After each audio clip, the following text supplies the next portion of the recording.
Hi, it's Maggie the Irish Gypsy here to bring you your February 2020 general reading. We're looking at the first half of February from the 1st through the 15th. This reading is for, excuse me, for the fire sign of Aries for the first half of February 2020. So that's Aries sun, moon, rising, if your Venus is in Aries, or if you are cross-watching for an Aries.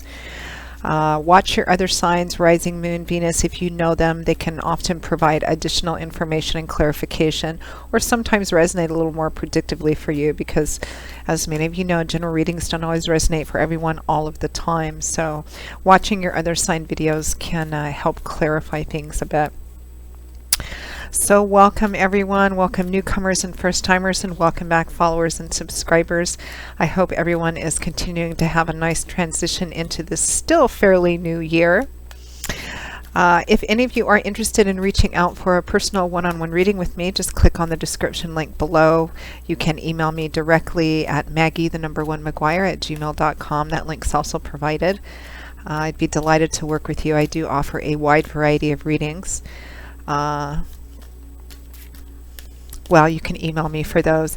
This reading does cover the time period through Valentine's Day, and one of the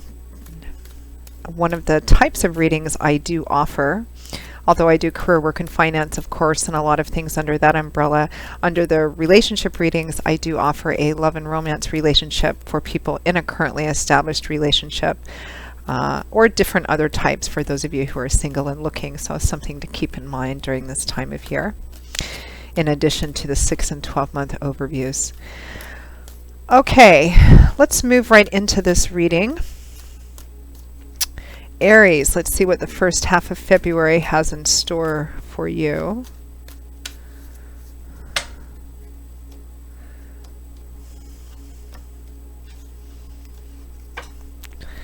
Okay, Aries, we begin with the Five of Cups,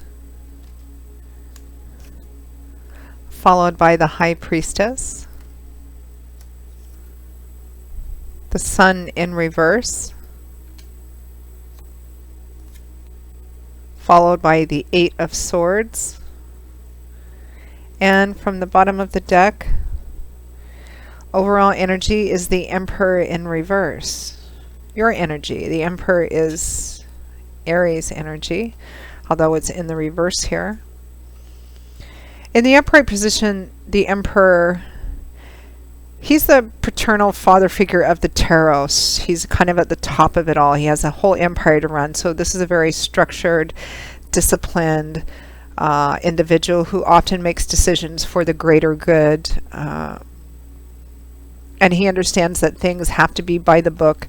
He lives in a world where, you know, the planes, trains, and automobiles need to be on time, otherwise social chaos ensues. So he's, you know, a delegator. He likes to have his fingers in control over things and making sure everything runs. He can sometimes, on his challenging days, be a bit rigid and controlling and demanding. But it's for a certain purpose to kind of, you know, see that things run a certain way. So, you know, a very structured individual. In the reverse, it can represent a lack of structure, it can represent a lack of, I don't really think it represents a lack of responsibility.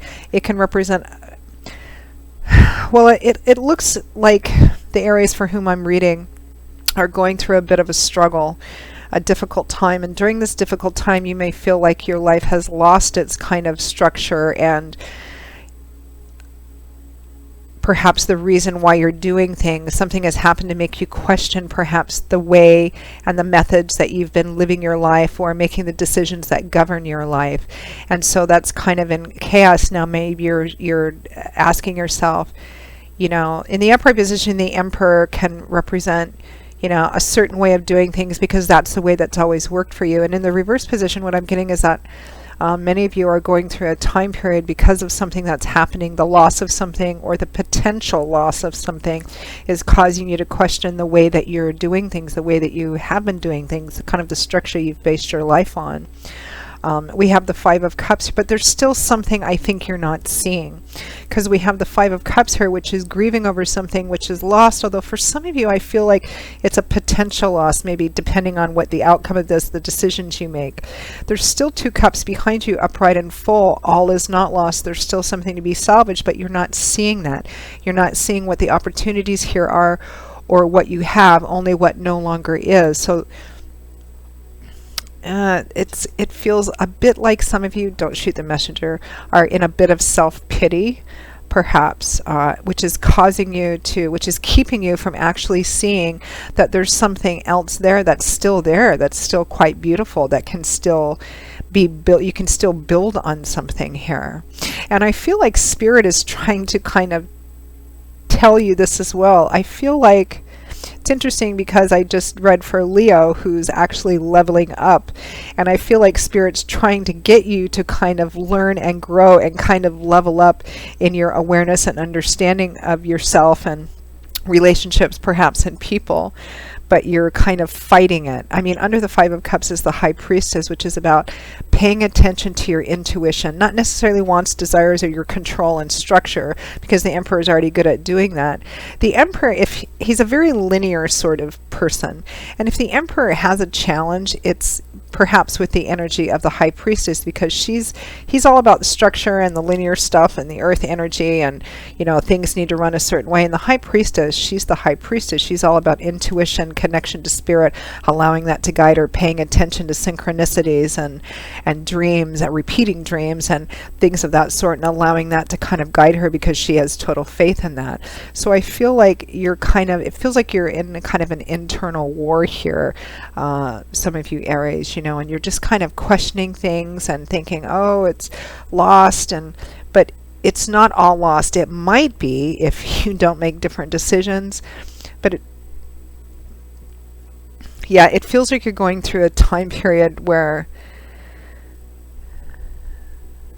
and of course it's always the most painful and challenging time periods where we are being given an opportunity to learn and grow the most.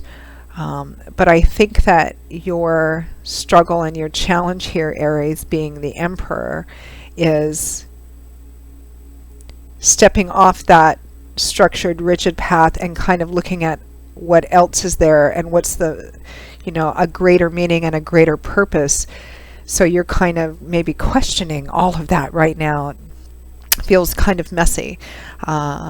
As these processes can be, we always toss around, phrases like, the caterpillar becoming the butterfly and the chrysalis process, because the caterpillar wraps itself up in a cocoon, and then however many weeks or months later, boom, out comes this beautiful butterfly drying its wings in the sun, and it's all beautiful.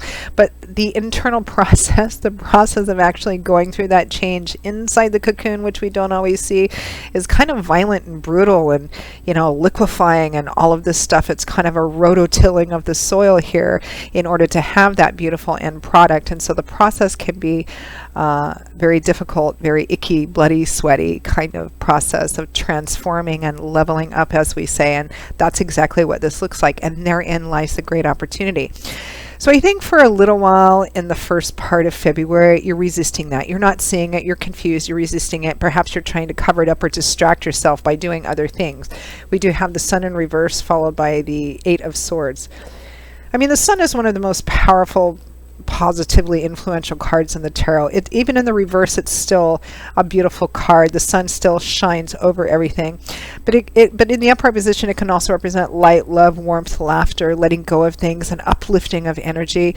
In the reverse, it doesn't really mean that you don't have those things, because the sun is still here. It's just in the reverse, but it can represent timing. The timing isn't quite right yet.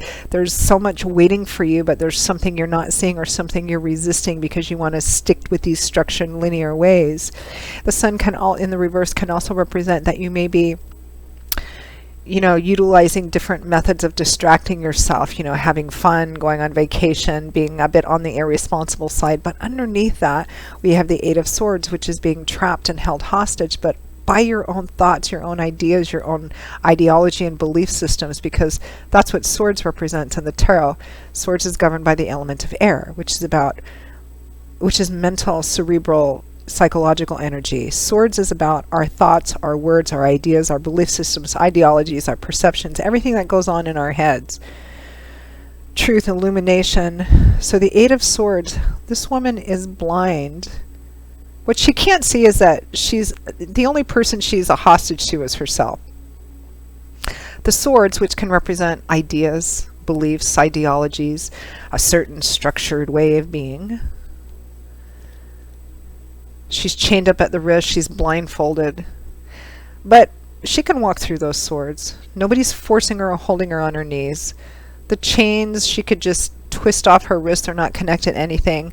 The blindfold. This is a card of your your mind, your own beliefs, your ideas, your own kind of will and determination, perhaps to hold on to what doesn't particularly work in this situation is what's keeping you bound.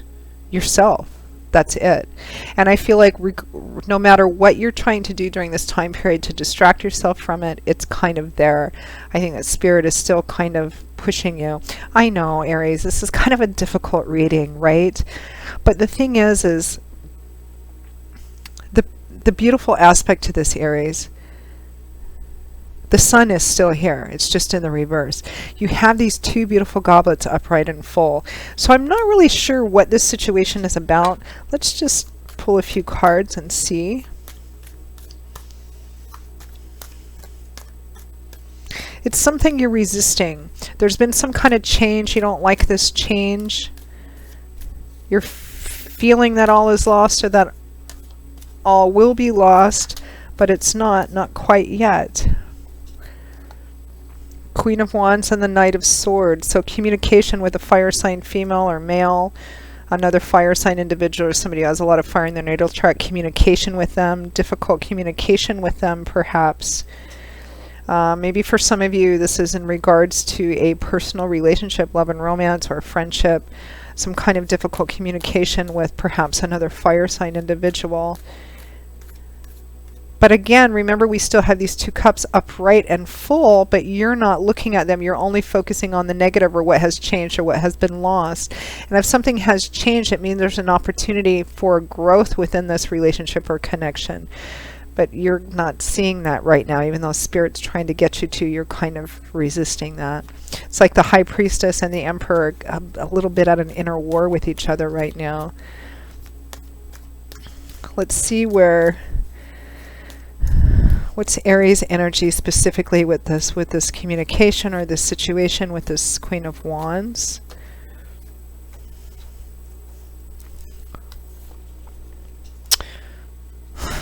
The Hanging Man and the Lovers.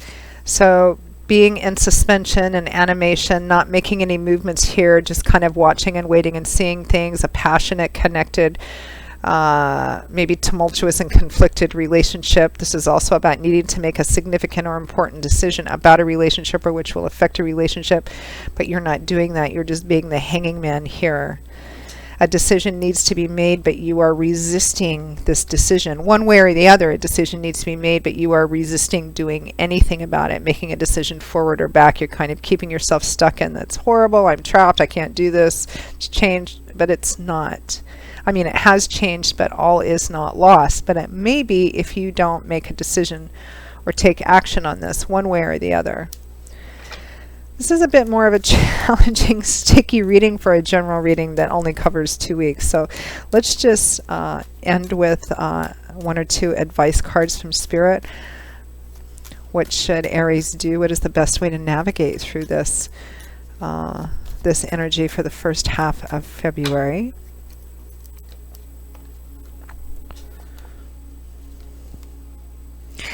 Wow, 2 tens, that's your advice from Spirit. 10 of Pentacles and 10 of Cups.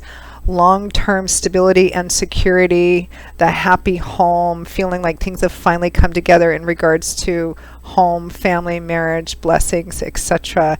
This is about doing what's best for the long-term security, stability, and structure of your home and family, whatever that means for you. If you're resisting maybe moving a relationship to the next level, Spirit is saying this is what they're guiding you to do, but for some reason you're not wanting to do that because your way has been this way. And free will zone. You can, I mean, whatever choice you make, honor that. Just because Spirit says this is, you know, this is what's going to get you to a different place. Doesn't mean you have to take that path. Every path that has lessons has value, but often when we choose paths that are different than what Spirit advises us to, the lessons we learn can be very painful, difficult lessons. So Spirit is advising you to make the decision that is best for the long-term stability and structure and happiness and joy of your home and family, whatever that means to you. And right behind it was the Knight of Wands, so I think doing it sooner rather than later. I think that you have a window of opportunity, but I don't think that window of opportunity is going to be open for a very long time, Aries. So regardless of whether this might be just specific love and romance for some of you, or maybe a decision around career that affects your home and family life. I mean, it's a general reading, so it's always going to resonate a little differently for everyone, but that's the message. So Aries, I know that was a bit of a challenging reading. If this resonated for you, or if any of the videos do, and you'd like to reach out for a personal reading, again, just click on the description link below. You can also email me directly at maggie1mcguire@gmail.com. I can usually respond to your initial inquiry with more information the same day or within the first 24 hours. And I'm pretty diligent at working with people's schedules to set up readings as quickly as possible. I do readings 5-6 days a week, sometimes 7. So I try and fit people in as within as timely a time frame as possible. Does that even make sense? Timely a time frame. In as timely a way as possible. So send me an email if you're interested. So Aries, I hope that this was helpful, that it resonated for you, that it was somewhat helpful for you. I will see you all again in a couple of weeks for the February 2020 mid-month readings. Until then, I wish you much joy, peace, love, strength, and wisdom until then. And I hope to see you back here again soon. Take care. Bye-bye.